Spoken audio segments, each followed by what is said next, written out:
Good afternoon to my all online participants. Today we are in our last session, and today is session number 10. Our today's topic is Show God by Your Love.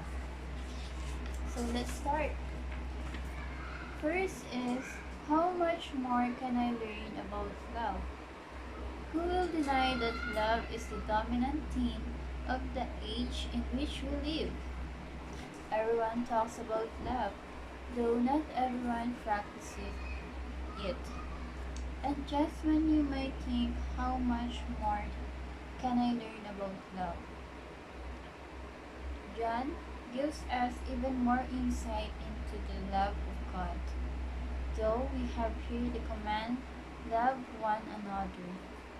Before, John is clarifying some things even further and makes a case that we haven't quite seen yet. We show God by our love. And engage part, as you can see here, John is referred to as the expert on love. I read that he uses the word love over 30 times in his gospel record.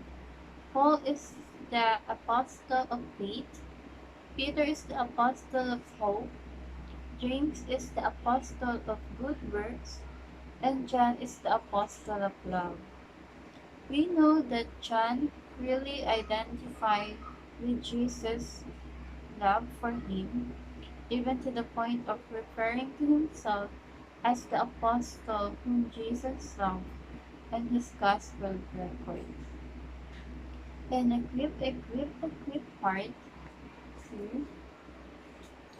We're going to break this passage down and walk through, discussing and explaining the reason to love,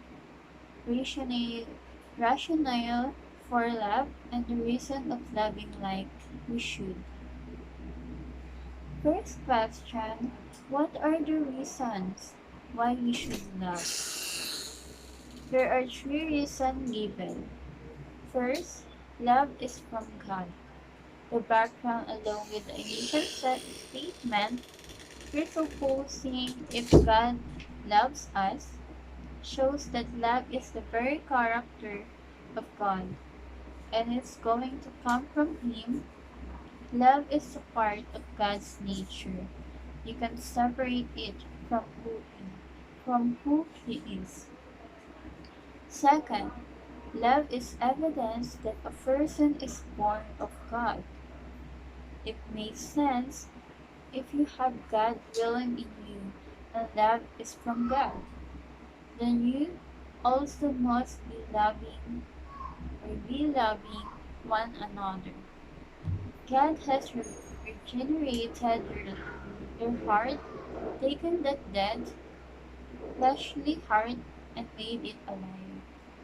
Love is presented here as a consequence of being loved, not a precondition for being saved.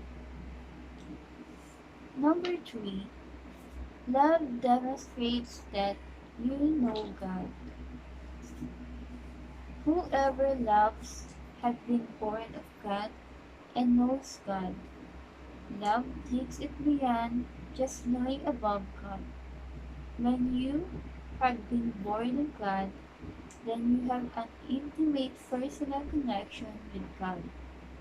You know Him, so it's from God. And you should reflect that love since you have been born of God. It shouldn't be inseparable from who you are. Second question is, what is the rationale for our love?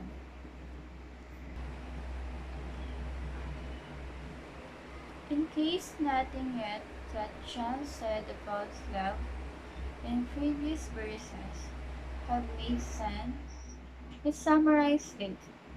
He turns back to a very personal, practical, and enduring tone. The love. If God did this for you, then you ought to love one another.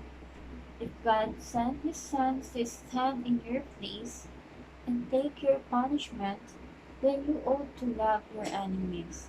But enemy doesn't even seem like a word we can use anymore when we think about how Jesus stood in our place when we didn't deserve it. If God let Jesus satisfy the full wrath of God so that we won't come under the wrath of God, then we ought not hold others under our wrath, but rather lead them to the truth. Number three question: what is the result when we love properly? God will be seen in us. His love will be made complete in us, meaning it reaches its mature end. No one will see God physically, but they will see God as they see our love. Lastly, in exchange part, someone has said that we might be the only Jesus someone will see. Let me try to explain why. Because if we are loving properly and in the full maturity God intended, following the pattern of selfless, sacrificial love, we are acting in a way that is so countercultural that someone might be curious and eventually be pointed to Christ. Show God by your love. So it's important that we will show God by our love. According to this booklet and in our verses, that love is from God, and love is the evidence that a person is born of God. And lastly, love is demonstrates that we know God. So it's important that we will always show God by our love. So here's our last session, and thank you for keep supporting and watching my session until the end.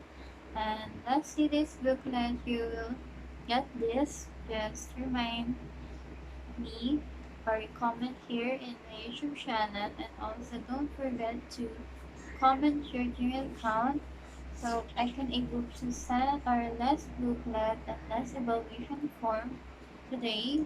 And thank you for participating here in my online Bible session as part of my in-home community immersion in NSCP2. And stay happy and blessed.